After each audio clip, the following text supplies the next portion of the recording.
Kali ini aku ingin berbagi pengalaman seram, menakutkan dan hampir melenyapkan nyawaku yang baru saja aku alami. Karena pengalaman tersebut, aku harus menjalani beberapa terapi untuk menghilangkan trauma dan sisa-sisa gangguan gaib pada diriku. Waktu itu, aku bersama beberapa temanku mencoba untuk menjelajah dan camping di salah satu gunung yang terkenal dengan keindahannya. Apakah Anda pernah mendengar Gunung Artapela? Yaps, salah satu gunung yang sedang happening sebagai tempat hiking dan camping favorit para pecinta alam. Mendengar testimoni dari para pendaki tentang keindahan Gunung Artapela, aku dan beberapa temanku pun segera berangkat menuju Gunung Artapela dengan modal nekat. Singkat cerita, kami telah sampai di kaki Bukit Artapela melalui jalur Pangalengan. Ketika itu, kami sampai sekitar pukul 7 malam. Bermodalkan GPS, kami memulai perjalanan menapaki setiap jengkal jalur menanjak menuju puncak bukit itu. Kami berjalan dalam suasana yang sangat gelap gulita, bahkan cahaya bulan pun seolah tak mau menyinari kami karena terhalang oleh rimbunnya pepohonan. Hanya bersandar pada cahaya senter, kami meraba-raba untuk sampai ke puncak gunung. Dan ketika sedang menapaki jalur pendakian, tanpa sengaja senterku menyorot seorang nenek tua yang sedang duduk di sebuah gubuk reot. Aku terpaku sejenak melihat nenek tua itu. Wajahnya keriput, namun menatap tajam padaku. "Jalan bro," ujar temanku sembari menepuk bahuku. "Itu ada nenek-nenek ngapain di situ?" ujarku sambil menyorotnya dengan senter. "Udah, jangan ngomong sembarangan. Ayo jalan," ujar temanku yang ternyata tidak melihat siapapun di gubuk reot itu. Aku melanjutkan perjalananku menuju puncak bukit. Dan setelah kejadian itu, pendakian panjang kami pun dimulai. Entah mengapa langkah kami semakin berat, bahkan temanku pun tiba-tiba mengalami sesak nafas. Dan salah satu teman yang lain tiba-tiba tidak kuat melangkah lagi dan merasa ingin pingsan.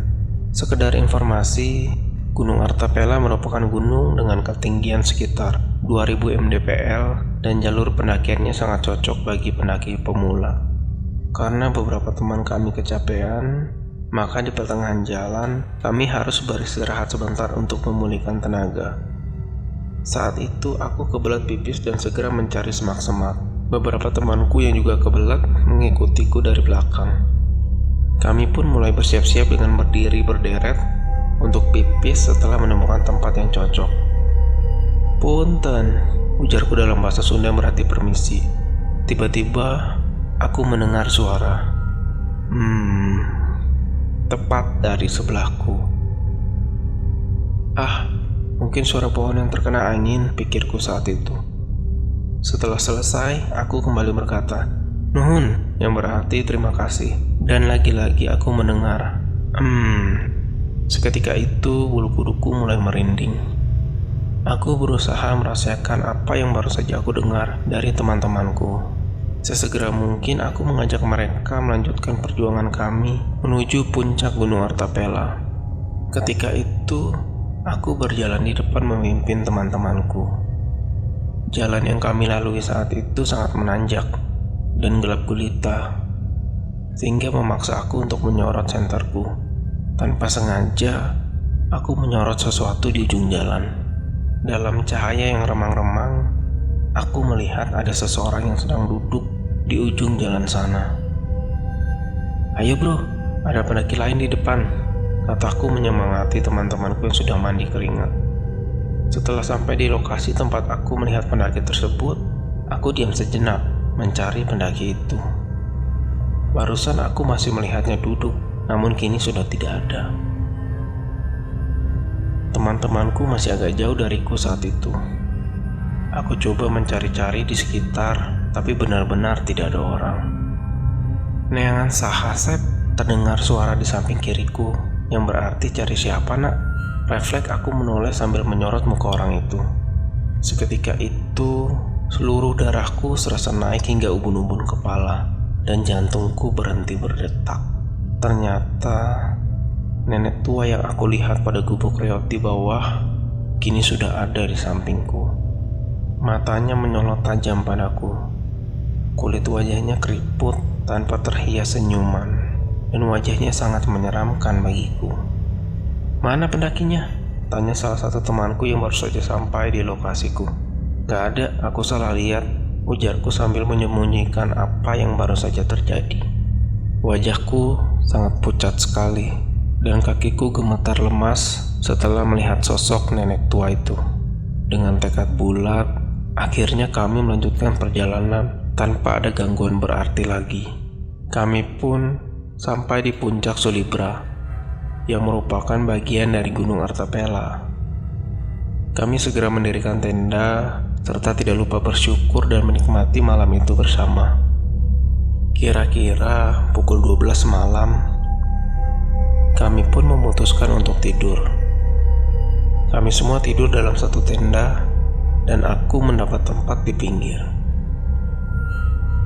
Ketika sedang tidur, aku mendengar seperti ada yang jalan di samping tendaku. Memang ada pendaki lain juga yang sedang camping di tempat itu. Tapi menurut Anda, buat apa mereka iseng mengelilingi tenda kami?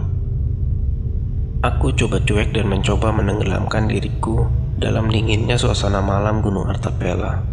Tong ngabala di dia, terdengar suara yang berbicara padaku dari luar tenda, yang berarti jangan buang sampah sembarangan di sini.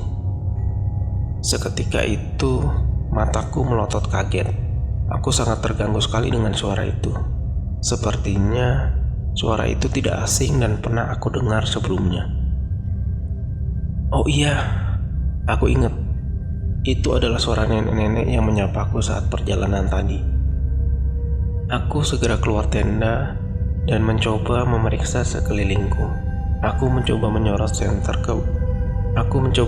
senter ke berbagai tempat, namun memang tidak ada siapapun. Dan keadaan saat itu sangat sepi, karena pendaki lain sudah bersembunyi di balik tenda mereka masing-masing.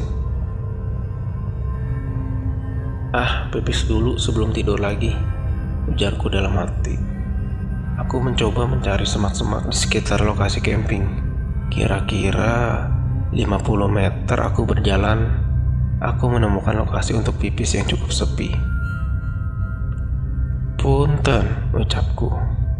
"Mangga," jawab seseorang dari sampingku. Refleks aku menoleh dan ternyata nenek tua yang aku lihat di bawah tadi sedang berdiri di sampingku. Kakiku gemetar dan sulit digerakkan. Ingin sekali aku berteriak, tapi mulutku terkunci rapat. Karena sulit untuk melangkah, aku menjatuhkan diri dan mencoba untuk merayap meninggalkan nenek tua itu. Mulutku benar-benar terkunci saat itu. Tanpa bisa berbuat banyak, aku pun menangis berusaha meninggalkannya. Perasaan sudah merayap sejauh mungkin, tapi ternyata aku hanya bergerak maju beberapa langkah. Dan tiba-tiba, nenek itu sudah berdiri di depanku yang sedang merayap. "Bade kemana atuh Sep?" tanyanya, yang berarti mau kemana nak? Mendengar ia bertanya padaku, aku hanya bisa menangis meraung-raung tanpa bisa berbuat banyak. Aku sangat takut sekali, hingga benar-benar emosi ingin berteriak sekencang-kencangnya. Namun entah kenapa, tiba-tiba badanku bertenaga kembali. Aku segera bangkit dan berlari menghindarinya. Aku berlari ke dalam tenda dan menutup seluruh tubuhku dengan sleeping bag. "Kenapa bro?" tanya salah satu temanku. Aku tidak menjawabnya dan tidak peduli pertanyaan apapun. Aku sangat ketakutan sekali saat itu, dan aku pun masih menangis tanpa suara dalam balutan sleeping bag itu.